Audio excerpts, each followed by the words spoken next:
Masala bond കേസിൽ ഇഡിയുടെ പുതിയ സമൻസിൽ ഏതെങ്കിലും ദിവസം തോമസ് ഐസക്കിന് ഹാജരാകാൻ സാധിക്കുമോ എന്ന് ഹൈക്കോടതി. എന്തിനു വേണ്ടിയാണ് ഐസക്കിനെ ചോദ്യം ചെയ്യേണ്ടതെന്ന് ഇഡി കോടതിയെ ബോധ്യപ്പെടുത്തണം. ഇഡി സമൻസിനെതിരായ ഐസക്കിന്റെ ഹർജി ഹൈക്കോടതി ചൊവ്വാഴ്ചത്തേക്ക് മാറ്റി. കൂടുതൽ വിവരങ്ങളുമായി രേഷ്മ ബാബു ചേർന്നുണ്ട്. രേഷ്മ, ഹൈക്കോടതിയുടെ നിർദ്ദേശങ്ങളെ നമുക്ക് എങ്ങനെ നോക്കിക്കാണാം? വിഷ്ണു, മസാല ബോണ്ട് ഇടപാടിൽ പുതിയ ഇഡിയുടെ സമൻസ് ലഭിച്ചതിനെ തുടർന്നായിരുന്നു തോമസ് ഐസക് ഹൈക്കോടതിയിൽ ഉപഹർജി നൽകിയത്. അതിൽ കടുത്ത നടപടി പാടില്ല എന്ന് കഴിഞ്ഞ തവണ ഹൈക്കോടതി സിംഗിൾ ബെഞ്ച് ഇടക്കാല ഉത്തരവ് ഇറക്കുകയും ചെയ്തിരുന്നു. വിശദവാദം ഇന്ന് ഹൈക്കോടതി മുൻപാകെ നടന്നു. ഐസക് പറഞ്ഞത് സ്ഥാനാർത്ഥിയാണ് നിലവിൽ പത്തനംതിട്ടയിൽ താൻ 26-ന് തെരഞ്ഞെടുപ്പ് നടക്കുന്നുണ്ട്. ഇതിനിടയിൽ തന്നെ തുടർച്ചയായിട്ട് സമൻസ് ഇഡി അയക്കുകയാണ്. നടപടി സതുദ്ദേശത്തോടെ അല്ലെന്നാണ് ഐസക് ഹൈക്കോടതി മുൻപാകെ അറിയിച്ചിട്ടുള്ളത്. കിഫ്ബി ഇന്ന് ഹൈക്കോടതിയിൽ ചില കാര്യങ്ങൾ വ്യക്തമാക്കുകയും ചെയ്തിട്ടുണ്ട്.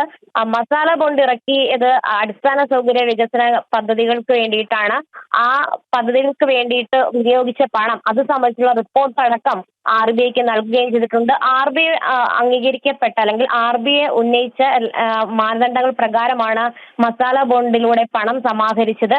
മറ്റ് സംസ്ഥാനങ്ങളും ഇത്തരത്തിൽ മസാല ബോണ്ട് ഇറക്കി പണം സമാഹരിച്ചിരുന്നത്. പക്ഷേ കേരളത്തെ മാത്രമാണ് ഇഡി കേന്ദ്രീകരിക്കുന്നത് എന്നുള്ള ആക്ഷേപവും കിഫ്ബി ഇന്ന് ഹൈക്കോടതി മുൻപാകെ ഉന്നയിക്കുകയും ചെയ്തിട്ടുണ്ട്. ഇഡി നടത്തുന്നത് അധികാര ദുർവിനിയോഗമാണ്. മാത്രമല്ല, നേരത്തെ ഇഡി ആവശ്യപ്പെട്ട സാക്ഷ്യപ്പെടുത്തിയ പകർപ്പുകൾ അടക്കം തങ്ങൾ നൽകി. 4 തവണ ഉദ്യോഗസ്ഥരും ഹാജരായ ഒരു സാഹചര്യമുണ്ട്. എന്നിട്ടും കൃത്യമായിട്ട് എന്തിനു വേണ്ടിയിട്ടാണ് വീണ്ടും ചോദ്യം ചെയ്യണമെന്നുള്ളത് ഇഡി വ്യക്തമാക്കിയിട്ടില്ലെന്നാണ് കിഫ്ബിയുടെ അഭിഭാഷകൻ ഹൈക്കോടതിയിൽ പറഞ്ഞിട്ടുള്ളത്. എന്തായാലും അതിനിടയിൽ തന്നെയാണ് ഹൈക്കോടതി ചോദിച്ചത് ഏതെങ്കിലും ദിവസം ഹാജരാകാനായിട്ട് തോമസ് ഐസക്കിന് സാധിക്കുമോ എന്ന്.